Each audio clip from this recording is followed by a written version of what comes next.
Yes, I am wearing a Jeremy Shockey jersey, and yes, this is a George Kittle jersey, and yeah, that's a 49ers logo thingy. But, I'm just a tight end guy. I'm just a rooter of tight ends, a rooter for tight ends. But if Davante Adams goes to the Chiefs, I think I will crash out. Or I can pull the ultimate Raiders wide receiver move and just crash. There's a lot wrong with the Raiders, but the amount of players that have lost their shit playing for this team needs to be studied. The three teams that I think fit Adams the most are the Jets, Steelers, and Saints. Now, reuniting with Rodgers and Carr is the more obvious thing, but I think the Steelers are one superstar away on offense from really making a run. Putting all your cards in on Justin Fields may or may not work down the stretch, but adding an all-pro receiver like Adams would only make that hill easier to climb. It's hard not to think if you add Adams to that team with that defense and that coach that the Steelers have a real shot at a Super Bowl. And that isn't wishful thinking. Their defense is that good. And I don't think you'll meet a player that wouldn't want to play for Mike Tomlin. And well, now it's official. The best QBs in the NFL are Baker Mayfield and Sam Darnold. I always love Baker. It's good to see him doing well. Not shocking when you have a team like that. All quarterbacks are as good as the coach and players around him. And I don't really mean talent, because we've seen a lot of teams like the Giants just 2 years ago that went to the playoffs without having a lot of talent. It's about how a team plays together. And the fact that Eddie Lacy got a DUI before me just tells me I really have nothing to worry about, honestly. I'm just kidding. I do not drink and drive at the same time. I wait for a stoplight. Lacy was arrested on, quote, extreme DUI charges. And somewhere in here, there's a fat joke that I know Lacy would just eat up. Vikings and Jets. Oh, playing toss in the Queen's backyard? We have a former MVP and an MVP frontrunner going at it. Sam Darnold looking to get revenge on his old team that ruined a big part of his career. Even though this probably won't be high scoring, it should be entertaining. Enjoy this one, England, because you get the Jags coming to town in a few weeks. And the Jags being the default London team to me is hilarious because it's kind of like an insult to both London and the Jaguars themselves. They're usually not a very good football team with not a very huge market, but the fans in the UK seem like they couldn't give less of a fuck. They're just happy to have football, and I think that's just awesome. Because I really miss those days, No personal trainers or excessive dieting where you eat fucking like kale shake, zucchini noodles. No PC media training, just smoking cigs on the sideline, no gloves, front teeth missing, good old-fashioned football stuff. What happened to those days when everyone was like just a sick fuck? Speaking of sick fuck, Sam Darnold was probably just pranking us this whole time. He was actually good, and he was just pranking us. Did he? I'm convinced he did this on purpose. In that case, he's a comedic genius. He leads the NFL in touchdown passes coming into this game, and the Vikings hold the best record in football. It's going to be a tight game, I think. Braylon Allen has been more efficient than Breece Hall the last two games. I don't know what's been going on with him. Garrett Wilson, despite all these targets, has been a ghost, and I've heard a lot of people say this, and I'm here to say it. I don't think he's a wide receiver one. I think he could have games where he can look like a wide receiver one, but as someone like who they might trade for, Davante Adams, there's a bit of a gap there. And I think the Jets know that they need somebody like Davante Adams that can really take their offense to the next level. Ravens and Bengals, Joe Shiesty's back. Joey B and Jamar Chase look to be back in their groove. I've got some real questions about the defense, though. Lou Anarumo is like the Paulie Walnuts of football. They're both Italian, and both of their squads take out big pussies. The Bengals are like an anomaly to me. Ever since Chase reunited with Burrow, there's been like this magic. Like no matter how they start, they always finish strong. I never count the Bengals out. Never. Just because they got Joe Burrow. But every game from here on out is almost a must win, up until like, I guess when you get to Thanksgiving, you can afford to drop one more, but like, you need to go over 500. That's going to take you 3 games. And that's like, week 8? And then if you drop another one, week 9, you're 4-4, and you're still kind of teetering in that area. So you need to, essentially get to like 6-3 before you could feel good about dropping another game. Maybe even 7-3, 8-3. I honestly, the AFC is really good, so I would probably say that. But the Baltimore Ravens offense has been on fire over the last 2 weeks. Derrick Henry, he's playing like he's facing the Jaguars every game. rushing for 350 yards and 3 TDs. Lamar Jackson has been one of the most efficient quarterbacks, posting back-to-back passer ratings of 135 or over, completing over 70% of his passes. Yeah, Ravens are looking like they found their identity, and that's really what we all thought it would be, which is running the shit out of the ball. Where is Mark Andrews at? Everybody who drafted Mark Andrews, I feel so bad for. I mean, like, I almost did. If I wasn't scared to take tight ends early, which I am, and I never take tight ends early, I always say this is the year I'm going to take a tight end early, and I always wait till I'm like the last guy to draft a tight end in my league every single time. And especially this year, I do not regret it. I got Brock Bowers. Fuck that. Tight ends are dead, man. You might as well not even have them. Browns, Commanders. Now, other than the Commanders stadium sucking harder than Daniel Jones in a primetime game, their team is a lot better than everyone expected. The Browns offense has been damn near unwatchable. Say whatever you want about Deshaun Watson, but you have to admit, to have all the kinds of trouble that he has, all that stuff outside of football, and that thrown on top of like being part of the worst, most laughed at organization in the league, it takes serious balls. Like, this guy, looks unflappable. It's honestly low-key hilarious. Like, his facial expressions give off a level of I don't care that the Browns haven't seen since Johnny Manziel in the film room. And Njoku's coming back. Judy, he's been looking like a pretty solid wide receiver too. Chubb's coming back soon, which means, could mean big things for the offense, and Watson could definitely see an improvement. I mean, how about Nick Chubb, bro? That guy's made of like titanium. I mean, he tore his ACL in college, tore everything in his knee last year. I mean, the guy fucking tore his ACL, PCL, MCL, HVL, CeeLo Green. Kingsbury is really good at knowing his QB and his strengths, and Daniels is so good at making the right decisions. And when you don't turn the ball over and you make the right decisions, that doesn't hurt the team or put you in a hole, opportunities will come more often to score, and that's how they've been having so much offensive success. Jags and Colts. Well, the Jags are pulling out their throwback uniforms, and it's about the only thing to say that's good about this team. They renamed their stadium to Trevor Bank Field. Don't do that. No matter who your quarterback is, you could have fucking Tom Brady. You see, did you see even that whole Tampa Bay thing? Did you see that the Bucks changed their stadium to Tampa Bay Stadium? No, because that's stupid. They did it during week 2, which is funny because Trevor's bank is awfully loaded, and I wonder who's responsible for that. Oh, it's the team that paid him a king's ransom.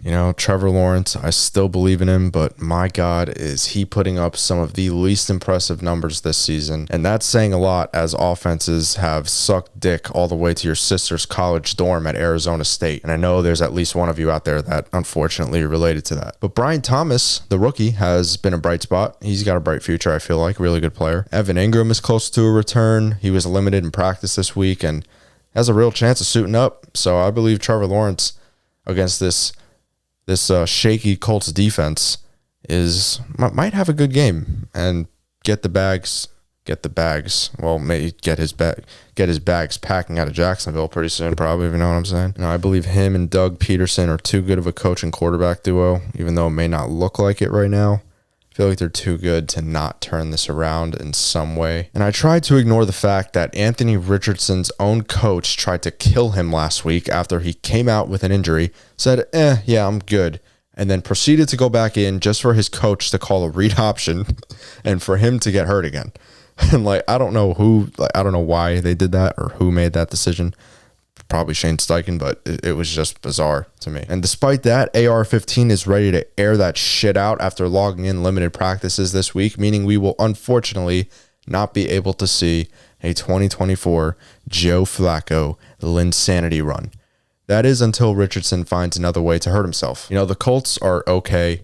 They've won their last 2 games and have played okay defense. They've really been leaning on takeaways in the run game to beat the Bears and the Steelers, but now it's looking like JT isn't playing Actually, yeah, he's not. He's just been ruled out and said he's expected to miss time. So this could go into week 6 too. So just keep an eye out for that. Huge game for Indy though to go over 500. What do you even do if you lose to the Jags? I mean, and what do you even do if you are the Jags and you lose again? 0-5. Bills, Texans. Both teams come in at 3-1, and the Bills got the shit kicked out of them last week. So it's hard to see them losing another game back to back. Stephon Diggs faces his old team, and it's the second time he's faced a former team this season. Diggs and the Texans traveled up to Minnesota, where they got the shit kicked out of them themselves. So although it hasn't been said, the Bills feel better off without Diggs because they no longer feel like they have to force the ball to one player, and Josh Allen doesn't feel like he's doing a disservice when he doesn't throw the ball to a certain guy. I don't think that there's bad blood with Allen and Diggs and the Bills, but Diggs did say he was in his worst mental state last year with Buffalo. And considering his stats down the stretch last year, I could imagine his confidence going down. When you're a receiver, especially one of Diggs' caliber, you're going to question if you're doing shit wrong when you're not getting the football thrown to you. It kills your confidence. Houston has found a good way to distribute the ball to a bunch of different players this year, and Diggs isn't even being used as their top receiver. Nico Collins has solidified his role as that guy. You know, the Bills are dangerous, and this game has shootout written all over it. You know, Josh Allen, despite last week, has been balling.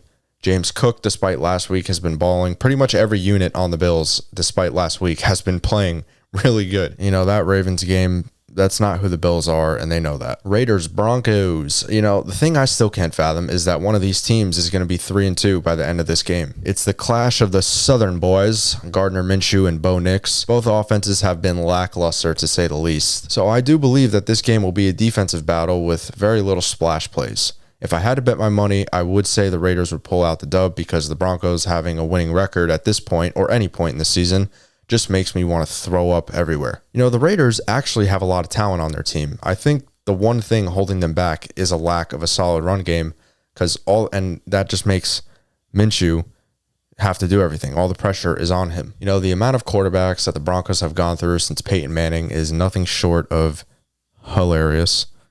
But what's happening with Bo Nix, though, is not hilarious.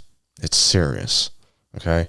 What's happening with Bo Nix, he is being thrown into the fire. This man has the fate of the Broncos franchise in his hands, because I think if Broncos fans have to go through one more quarterback change, they'll transition to a different Bronco team, the Boise State Broncos, where they can watch Ashton Jeanté run all over that blue field until he goes to the NFL in a short period of time.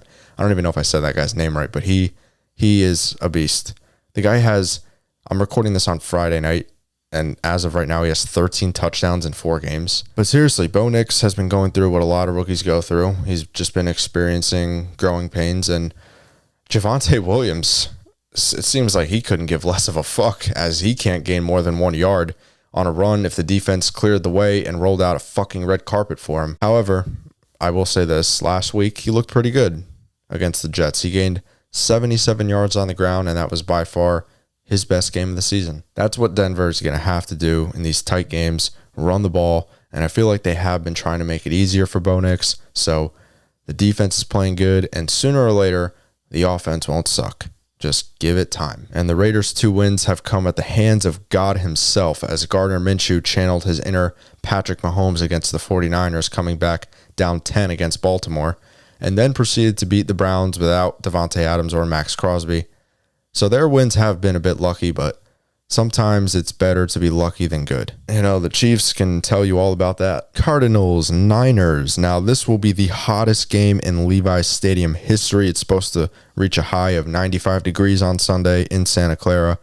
And the Niners will be wearing their red throwbacks with white pants. And originally they requested to wear their all-white throwbacks to combat the sun, but the league denied it. They denied it. You know, it's funny, the league says they're all about safety. You know, they let these players wear the crown of the Taj Mahal on their head, but you can't let us wear some white jerseys. Okay, no problem, NFL. That's fine. When Kyle Shanahan has a heat stroke on the sideline, don't say, I didn't warn you. You know, honestly, our special teams will probably give Kyle a stroke long before the Heat does. So, well, as of right now, Fred Warner and George Kittle are questionable for Sunday, but it's hard to see them missing this game. I think it's likely they suit up, and it doesn't bother me too much because I know deep down Kyle Juszczyk would line up at middle linebacker if we fucking really needed him to, because he's just that guy. He was our emergency quarterback in the NFC Championship game against the Eagles. We put Juice at punt returner last week, and as impressive as that sounds for him to do something like that, it really just shows how fucked our special teams is. The Cards come in at 1-3 after almost beating the Bills in week 1 and beating the shit out of the Rams in week 2. Their defense went from good to decent to shit.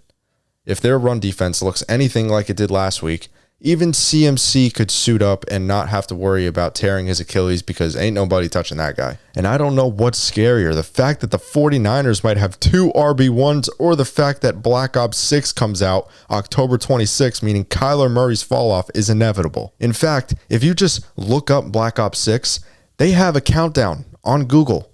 The Cardinals might already be fucked. Kyler Murray might have just been staring at that in meetings the last 2 weeks.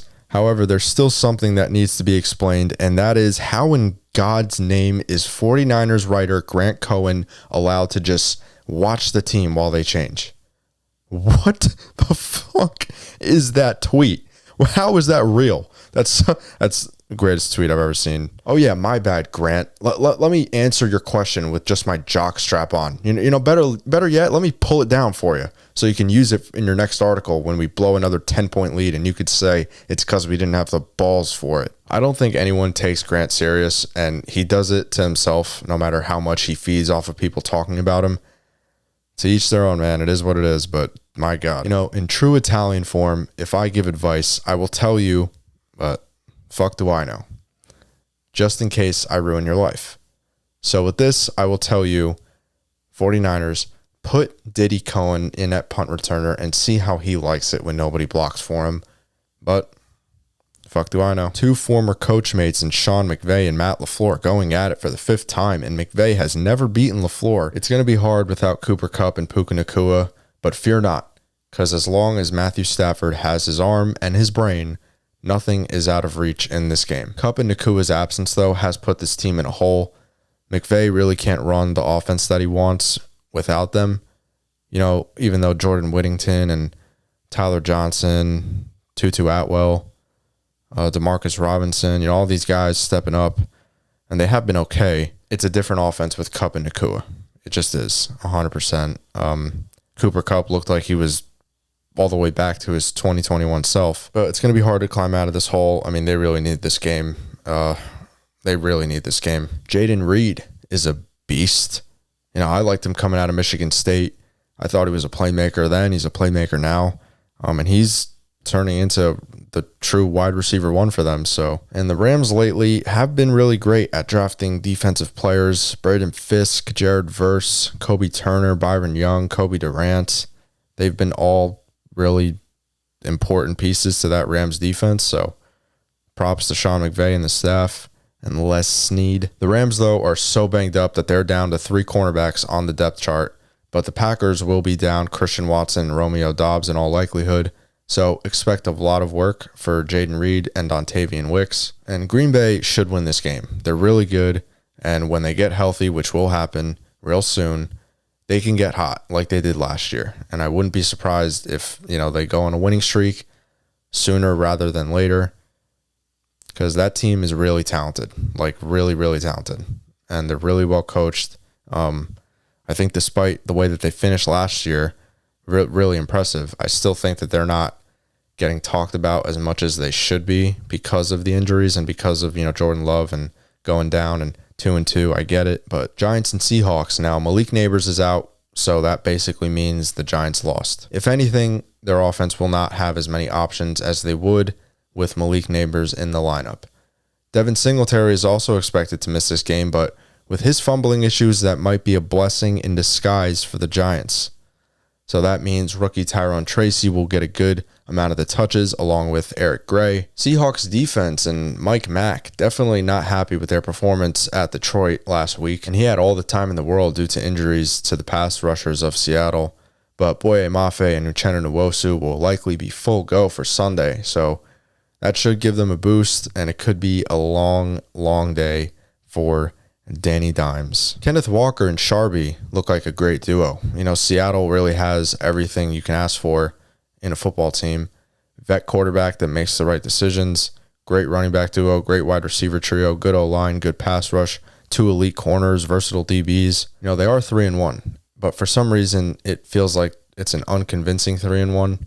You know, almost losing to the Patriots, like it kind of just seems like they should be better than what they are. But the Giants defense will have to keep them in this game. I actually wouldn't be surprised if this turned out to be a very low scoring game, like 20-13 or 17-10 or something like that.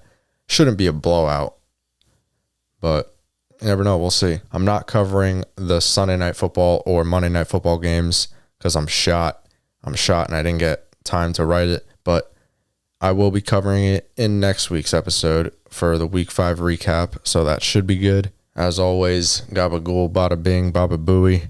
I'm from New Jersey, Tony Soprano, Taylor Ham, Egg and Cheese, Seaside Heights Boardwalk. Go follow the Deep Ball on Instagram right now. Do it right now. Right fucking now. Going balls deep every day this football season. 55 straight days of fucking football, man. Up until Thanksgiving weekend, which is just awesome. Awesome. Thanks for watching. I'll see you in the next one. Bye.